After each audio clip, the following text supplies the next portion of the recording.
Bienvenue dans le podcast Trends Bourse avec un regard sur l'actualité économique et vos investissements par Gaël Poncelet, journaliste chez Canal Z, et Guy Legrand, journaliste chez Trends Tendance. Ce podcast vous est présenté avec le précieux soutien de ING.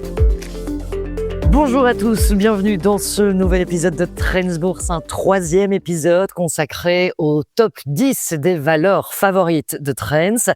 Si vous avez loupé les deux premiers, vous pouvez bien entendu les réentendre sur notre site trendz.be. Bonjour Guy Legrand. Bonjour Gaël. Alors ces deux derniers épisodes, on a parlé déjà de pas mal de secteurs, la technologie, la biotech, l'énergie. Mais c'est vrai qu'on n'a pas évoqué l'un d'entre eux qui pourtant était la star en 2025. C'est l'or qui a quand même battu record sur record tout au long de l'année. Alors, il y a évidemment cette justification, oui, l'incertitude géopolitique a poussé le cours de l'or. Mais il n'y a pas que ça quand même, Guy. Non, loin de là. Il y a surtout autre chose. Mais alors, juste un petit rappel, l'or, c'est vrai, a été la vedette tout au long de l'année, vous l'avez dit. On a fait pas mal de bruit autour de son franchissement du cap des $3,000 l'once au printemps, franchissement de $4,000 l'once en automne. L'or a fait en dollars plus 60% à peu près sur un an, beaucoup moins bien sûr en euros puisque le dollar s'est fort déprécié. Voilà. Rappelons aussi que le 22 septembre, il franchissait pour de bon, il avait déjà tâté le terrain un peu avant, pour de bon, la barre des 100 000 € pour le lingot d'1 kilo. Tout ça est fort spectaculaire. Alors, c'est vrai qu'on parle toujours souvent de géopolitique. J'avoue que moi, ça m'énerve un petit peu parce que quand on regarde un graphique de l'or, les événements dramatiques en géopolitique, ça ne fait pas vraiment grimper, et contrairement à ce qu'on raconte. Donc, faut pas toujours croire ce que disent les soi-disant spécialistes. C'est nous qu'il faut croire. Bon, bref, la guerre en Ukraine, par exemple, pour prendre le dernier, l'or était en phase ascendante les jours précédents déjà. Il y avait des menaces, il est vrai. Il a piqué une petite pointe. Bon, il est redescendu aussitôt. Et un an plus tard, début 2023, il était plus bas que sa pointe lorsque l'Ukraine a été envahie. Oui, donc ça ne justifie pas. Ça ne justifie pas vraiment. Et les crashs boursiers, c'est pareil. Mais c'est peut-être plus intéressant. Crash boursier aussi, il s'emballe un petit peu, il retombe après.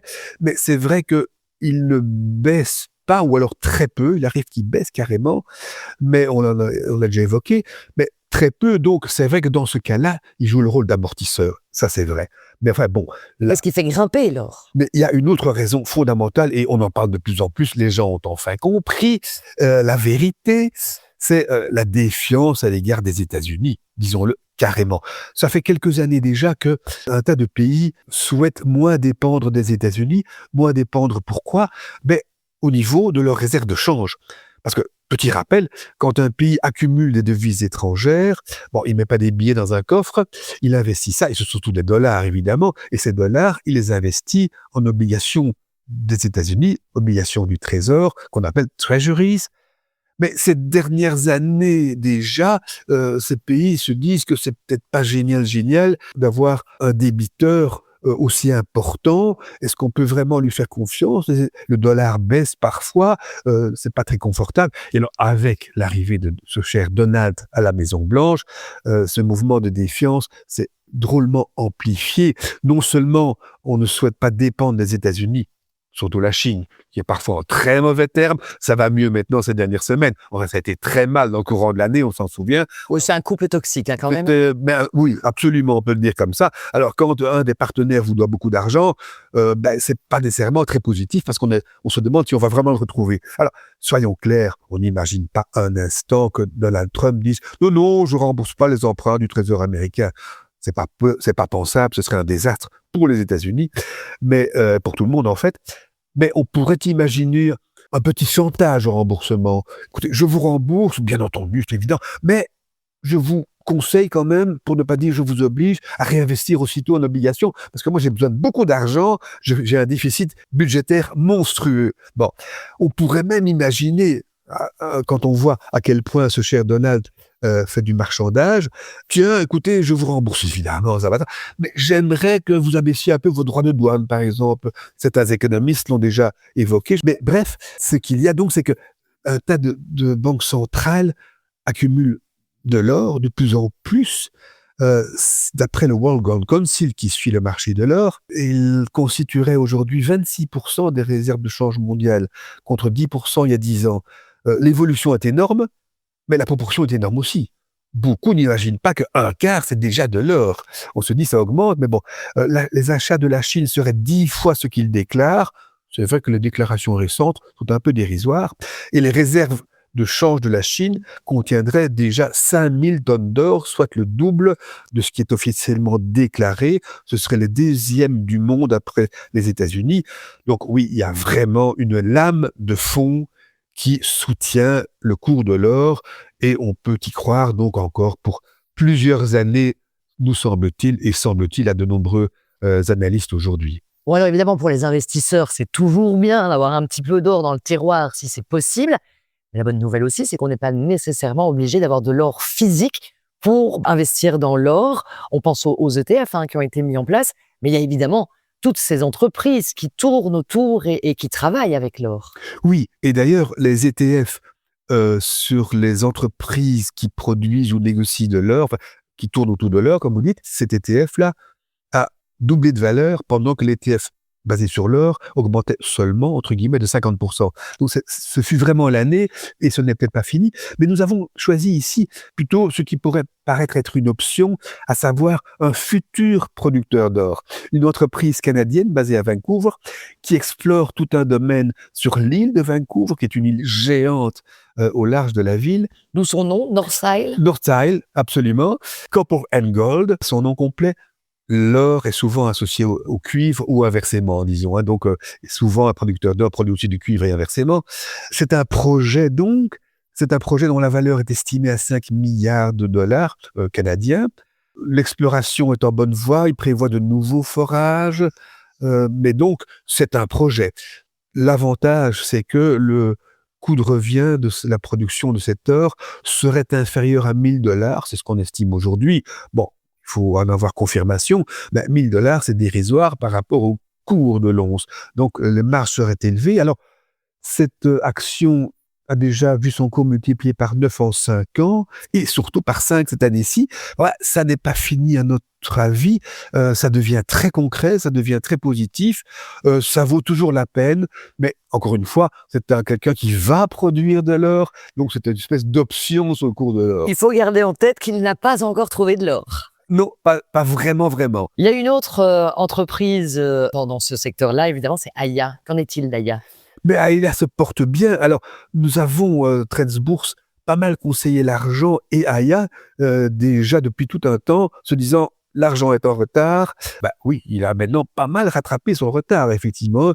L'argent a fait plus de 90% en un an. C'est pas compliqué, quasiment doublé, à 55 $ l'once. Oui, parce qu'on en parle moins, mais l'argent a aussi battu de nombreux records beaucoup plus cette que année. l'or, donc absolument. Bon, c'est très différent, évidemment, l'argent n'est pas tellement thésaurisé, l'argent est plutôt utilisé dans l'industrie. Mais bon, voilà, on y croyait beaucoup. Alors, on croit bien à Aya, société canadienne active au Maroc. Le Maroc, soyons clairs, ce n'est pas le Mali, osons le dire. Le Maroc est un pays qui a un bon climat d'affaires, business friendly, comme on peut dire.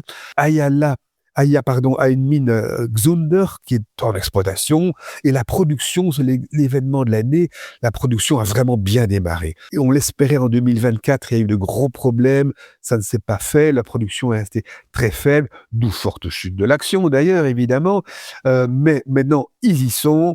Donc, l'action a bien rebondi, à plus 50% sur un an. Mais ce n'est pas fini parce que si les ventes ont fait x7 cette année-ci, puisqu'elles restaient trop modestes l'an dernier, on les attend encore x5 en 2026. Le bénéfice par action devrait fortement grimper. Alors, le rapport cours-bénéfice qui était de 32 est revenu à 25 ou 26. C'est pas donné, mais enfin, on est en pleine croissance, donc ça nous semble très raisonnable, et nous croyons toujours en Aya Gold and Silver, qui en réalité, contrairement à ce que son nom indique, est un producteur exclusivement d'argent, mais il est vrai qu'il est en train d'explorer le terrain pour une deuxième mine, Boumediene. Il prévoit de faire pas mal de puits, de forer pas mal de puits. La production sera 2029 seulement, mais là, il y aura peut-être aussi un peu d'or. Donc, il méritera son nom en 2029. Probablement que le nom, c'était peut-être l'ambition de se dire qu'à un moment, ils iraient creuser par là aussi. Alors, pour compléter ce top 10, il y a encore un producteur de matières premières dont il faut qu'on parle. C'est Denison Miles. Oui, d'uranium. Donc, on va évoqué deux producteurs de gamme matières premières, on va dire. Mais l'uranium est aussi en plein boom ces dernières années. Bon, cette année-ci, ce n'est pas très brillant. Le cours actuel de l'uranium est en repli de 30% sur son sommet de début 2024. C'était un peu l'euphorie à l'époque. On est revenu de cette euphorie, même si on reste positif. D'ailleurs, le cours est aujourd'hui supérieur de 150% à son niveau de 2021. Donc, le fait qu'on y croit, ça continue à être le cas sur moyenne période, quelques années. C'est toujours nettement haussier. Mais c'est que la demande d'uranium est en pleine expansion. On revient beaucoup au nucléaire compte tenu des besoins d'énergie considérables qui se manifestent partout, aussi bien en Europe qu'aux États-Unis. Aux États-Unis, on a même rouvert 3 Mile Island, le site fermé suite à son accident de 79. Les champions des centres de données, Microsoft, Google, Meta, Amazon, font construire des centrales nucléaires en direct parce qu'ils savent que leur fournisseur d'énergie classique ne suffira pas à la tâche. Donc, demande très soutenue. L'action Denison Mine a fait x5 en 5 ans, seulement 11% cette année-ci, après une grosse chute. On y croit pour l'année 2026, tout comme on croit dans l'uranium. Alors, la dernière de ce top 10, je sais que vous n'êtes pas hyper convaincu pour autant, on l'avait déjà retrouvé l'année dernière, c'est Mosaic. Oui, ça dépend. Certains sont plus convaincus que d'autres dans l'équipe, soyons clairs. C'est vrai que ça fait plusieurs années que ça déçoit. Bon, maintenant, producteurs de phosphate et de potasse, donc d'engrais, les analyses sont à accumuler, ils ne sont pas à acheter. Mais bon, ce qu'il y a, c'est que le cours a quand même fortement chuté puisqu'on a été déçus. On était à $80 printemps 2022. On est à $25 aujourd'hui. On peut dire que les pannes de cette entreprise sont tout à fait dans le cours, c'est vrai. Le rapport cours-bénéfice est de 6,5, ce qui est quand même très, très peu, il faut bien dire.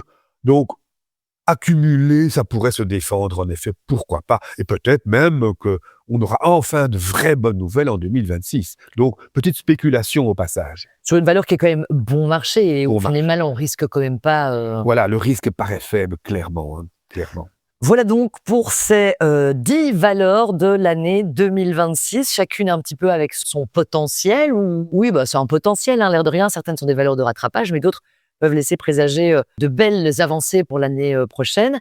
Merci beaucoup, Guy, pour ce décryptage de ces 10 valeurs. C'est avec grand plaisir. Et je vous rappelle évidemment que vous les retrouvez, les 10, leur décryptage, leurs analyses complètes sur notre site trendz.be.